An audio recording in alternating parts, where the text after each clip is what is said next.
Welcome back to another episode of Coaster Hunters. Thank you guys for watching, and please like and subscribe for more content. Batman the Ride is Six Flags Great Adventures B&M Inverted Coaster, and I really like this coaster, even though it's a clone, and I've technically been on every single one out there just by riding this one. But my favorite part of the ride is those two vertical loops. They're just so intense, and how tight they are and how quickly you go through them is just amazing. Batman is more on the shorter side, but it is a really good ride, and it is super intense how a B&M invert should be.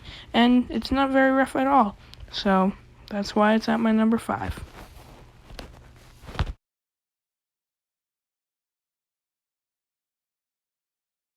Coming in at number 4 is Bizarro, the B&M Floorless Coaster at Six Flags Great Adventure.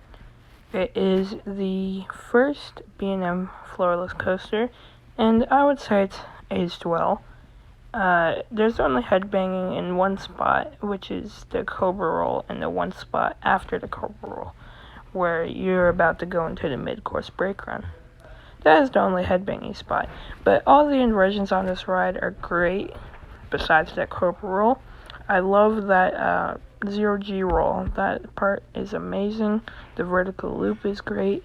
The interlocking corkscrews are awesome. And it's a pretty long ride too. And for a curving first drop, this first drop isn't actually that bad. And I really do like this ride. So that's why it's at my number 4. Next up at number 3 is the one and only King Ka, the world's tallest roller coaster. And I love this ride. The launch on this ride is so intense, and I can never get enough of it. Yes, it is a little bit rough towards the end of the launch, but I don't think it's anything unbearable like people say it is. Yes, the restraints do suck. I wish I could just get a T-bar, but I think that was Six Flags' decision, not Intamin's.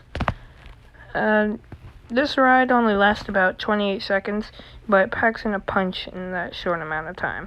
That's why I love this ride so much, and I could ride it over and over and over again. The height is just insane. Like, you realize how high up you are, and you're just breathtaking. It is so amazing. And I wish I could get a rollback. And it stinks how much downtime this thing has. Like, it's always down so much, which stinks because every time I go there, I love to get a ride on it, and it's not always open. But otherwise, I think it's a fantastic ride, and I could never get enough of it. So, that's King Ka at number 3. Coming in at number 2 is Nitro, the B&M Hyper. This ride packs in a punch and a pretty long ride, too. It has its intense moments and it has its airtime moments. It has the drop, the turnaround, and the helix being the intense moments, and everything else being about airtime. And this ride is just phenomenal. This thing must have been kick-ass when it first came out. And this ride is still great today. It has gotten a little bit of a rattle in some spots, but because it has the B&M clamshells and the normal, B&M hyper seats, oh my gosh, it's so comfortable, and I love this ride, especially when you get room. And the front row on this is just great. You get flow ejector on those last hills. You get a great view, and you're going up against water on Nitro, if you guys haven't noticed. To the left of it, there is a lake/river, and it is very cool. And I just love this ride. That's why it is my number 2 at Six Flags Great Adventure.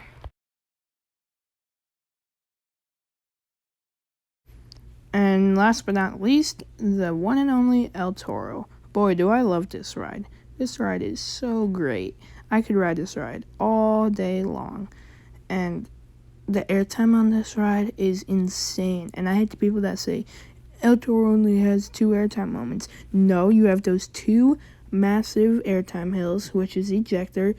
And then after that turnaround, you have 2 floater hills, and then the Rolling Thunder Hill. So it has about 5 airtime moments, and they're major airtime moments too. And this ride is just great. You get great G-forces, great airtime, everything. And I've always found the restraints to be pretty comfortable as well. And in the back row, that first drop is insane. You absolutely get whipped over, and I mean whipped. It is so crazy. And then the twister section is insane. The rolling thunder hill is insane. And it may only be 50 seconds from lift hill to brake run, but my gosh, it is such a good ride. And I'm gonna ride this ride all day long, all night long. I would never get off it. I love El Toro so much. And that is why it's my number one. Thank you for watching my video. Please like and subscribe. Do you agree with the placement of the rides on this list? Let me know in the comments below. And make sure to look out for more content that I will be uploading soon. And be sure to check out other videos that I've made, such as my Luna Park vlog and my Six Flags Great Adventure vlogs. Thank you guys for watching. Coaster Hunters out.